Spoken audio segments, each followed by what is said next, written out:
Hey guys, welcome back to my channel. I'm back today with this look that you see here.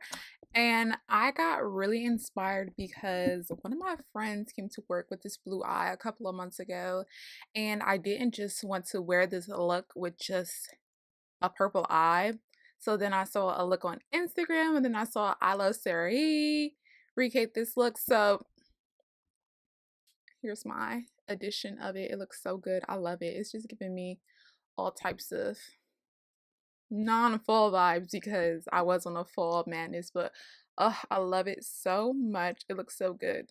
Yep, so this is the look that I created. If you want to see how I created this look, just keep watching. But before we hop into this video, make sure you hit that subscribe button down below and be sure to hit the bell beside it, and I'll give you updates when I upload any new video. And without further ado, let's head right into this video. Alright guys, we're jumping right into this video with the Essence eyeshadow base, and we're placing that all over the lids. And then we're going to go ahead and blend that out. Nothing that you guys haven't seen me done before. It's super easy, so I'm shading right through this part. And then we're going to jump ahead and set that eyeshadow base down with some Laura Mercier translucent powder. You guys know the drill. Then we're going to go in with the first shade from this Chrissy Teigen palette collaboration with Becca. It's actually a blush, but I've just used it as a eyeshadow just because I don't own a pink color like this. Actually, like I looked at my Modern Renaissance palette and a bunch of my palettes, and some of them were too neon and then some of them were too dark. So this color was the perfect pink that I was looking for.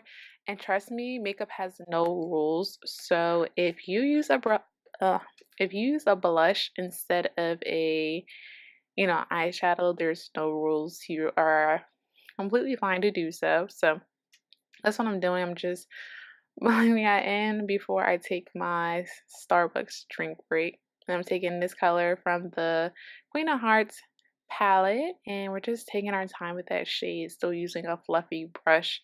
We're kind of building up the intensity of the eyeshadow and just putting that all in the crease and a little bit above it. You want to build up that intensity in the eye. And I kind of fast forward because I spent a lot of my time blending these shades out because I really wanted the look to come out perfect.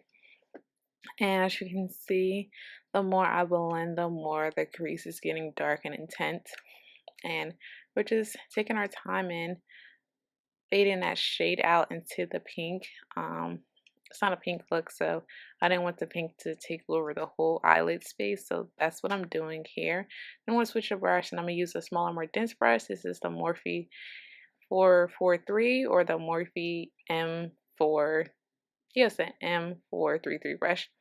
And it's just smaller and compact, so it's really defining that crease, as you can see now. And then I'm going to go back to the first brush and blend out that shade so that it's perfectly diffused into the previous shade that we just used. And I'm going to do that on both sides. Make sure you take your time, and this will come out so beautiful. Then I'm going to take this purple shade from the Jaclyn Hill palette. I love this shade. I've been dying to use it, and this was like the perfect tutorial to use that shade. And if you don't have this palette, her shadows just blend on so perfectly. Like, the pigmentation is insane, and I'm using my MAC 242 brush, and it just packs the color on so beautifully. Like, you don't have to wet your brush, but I do. I just do that when I have like foil shadows and things of that nature. So that's what I did with this eyeshadow, and I'm going to do that on both sides and put that all over the lid, and just making sure I'm taking my time to pack it on, so I make sure the whole lid is fully packed with shadow. Then I'm going to take a more pencil brush with that same shadow and like blend out the edges, because we don't want any harsh lines. Like, we don't want to see where the purple starts and then the burgundy shade starts and then where the pink starts. Like, you want to take your time with these colors and just really blend them out and take your time. It's really not that hard. I didn't even go in with anything like difficult. And then I'm going to go back to that other brush and further blend out that crease, because I want to make sure my crease is dark. And then I'm going to take a more precise brush and go back in with that burgundy shade and further define the crease at the top. So it's just basically I'm using 3 shadows and just switching up the brushes. And then here comes the fun part. We're not done. We're going to take some glitter glue from e.l.f. and we're going to pack that all over the lid like I did in my previous previous tutorial. And just really pack that on. You don't want to put too much because you don't need that much glue. Just a light layer. And then we're going to press on this glitter from Star Crush Minerals. Oh my gosh, this glitter is so beautiful. Like, I forget the name off the top of my head, but of course you guys know it'll be listed in the description box down below. I will never fail you guys. And we're just taking our time patting it on. Like this this glitter looks so beautiful on top of this Jaclyn Hill color. This whole tutorial just gives me so much life. Like I cannot even tell you. I'm just really packing it on. I want to make sure there's no eyeshadow peeking through, like the whole lid is covered with glitter.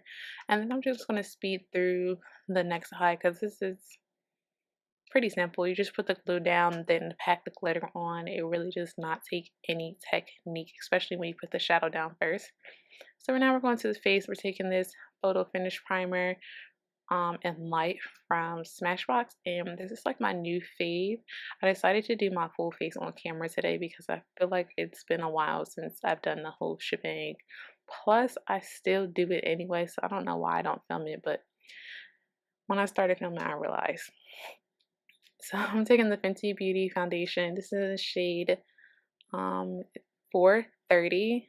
I was gonna go back and get 420 because that's what like most people who are like my skin tone are using, but I decided to try it on camera so I can see how it turned out and how it looked and see if I want to keep this shade. Please ignore these acne scars on my face. Like my face has been breaking out for the last week. Like I don't know what's going on, but now it's clearing up, so we're all good in the hood.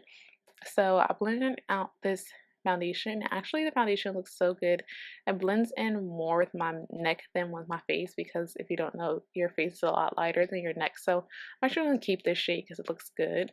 Then I'm going to take this MAC Pro Longwear Concealer. I was already testing out concealers before I went in with this one. That's why you see like other previous concealer already on my face. And then we're going to blend that out. I want to turn to the side because it's so hard for me to do my makeup on camera sometimes because I'm like always like really into the mirror, and I do that because I just want to see if I'm missing any areas of my face and stuff like that. So that's why I'm like all the way in the mirror and stuff like that, and I realize why I don't do my foundation on camera because it takes longer. So that's why if anybody's ever wondering, but I decided to do it today, and I'm just really taking my time blending out that concealer, and then I'll flip around the beauty blender, or this is the Morphe sponge, and really further blend it into my foundation so there's not like a lightness and then darkness, you know. Now I'm going to take the Laura Mercier translucent powder in the deep shade. This is so great. I love this shade. It kind of tones down my concealer if I feel like my concealer is too bright, but I love this like powder. I just love it so much. And then I'm going to set my foundation down and with my normal foundation powder. I'm an oily girl, so I always have to set my foundation like always. And I'm taking this Black Radiance Ebony powder, and I'm just really bronzing up my face. This is a neutral bronzer, so I really like to go in with this when it's the fall. In the winter time, I like the CoverGirl Ebony bronzer in the summer because it has a lot of more orange hues to it, so I prefer that in the summer. So no brows. What a different brows make for your makeup. Like I'm telling you, they look so good. Then I'm taking this JCat Beauty highlighter. It's an icy highlighter. I didn't want to go in with a gold highlighter because I just felt like it was going to clash with the eyes, so I chose something like this.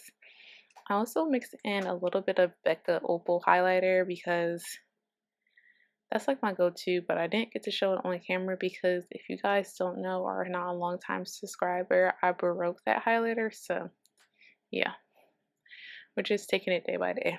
And I want to set that color it down with some fixed blush. And then I'm taking this blush from Nars. I believe it's in the shade Goule. It's pretty warm and neutral. So it kind of blended in with like the color I use in my crease. So that's why I chose this blush. Then I'm going to go in with my Cork liner, my trusted true. It's been so long since it's been featured in my video, but you guys know. I'm also taking my Dose of Colors Lipstick and Truffle. It's so pretty. It's so, it's kind of like coral, but it's still pink. So I chose this color. I'm just taking my time blending it out. You really don't need a lot of it because then that's how you get that powdered donut look. And that's why I'm going in with some more of my Cork liner just to further blend that in. And I'm taking Snob by MAC to give it a more pinky tone instead of like a peachy tone. So that's what I'm doing now. Then I'm going to go in with some liner. I got my hair down. I completely forgot to do my lower lash line until I got off camera. I was like, why does my eyes look so top heavy? So that's why I decided to put some liner in my waterline, and this is a black shade. Then I'm going to take the purple that I use in my crease. Well, it's more like a magenta or burgundy. I'm going to run that along my lower lash line, build it up to your intensity. It doesn't have to be super bright, but just so that it can be seen, so it can kind of balance it out because it looks crazy when you don't have any shadow on your lower lash line. And I don't realize that till now. So I'm taking this color from the Queen of Hearts palette, and I'm just really dropping that in my inner tear duct, and that's about it. So that completes this look. I will see you guys in the next clip. Hope you enjoy. Alright guys, that completes this video today. I hope you guys all enjoyed it. I had so much fun creating it, especially putting the glitter on my lids. I got a bunch of glitters from Starcrest Minerals like I mentioned in my last video, so I've just been putting them to use. I love them so much. This one was super bright and intense as you saw in the video, but I love it so much, and I love this new look with the eyes because it keeps the majority of the focus on the eyes, and then the lips are just super neutral. But I love this look. As always, don't forget to like, comment, and subscribe. I love you guys. Bye guys.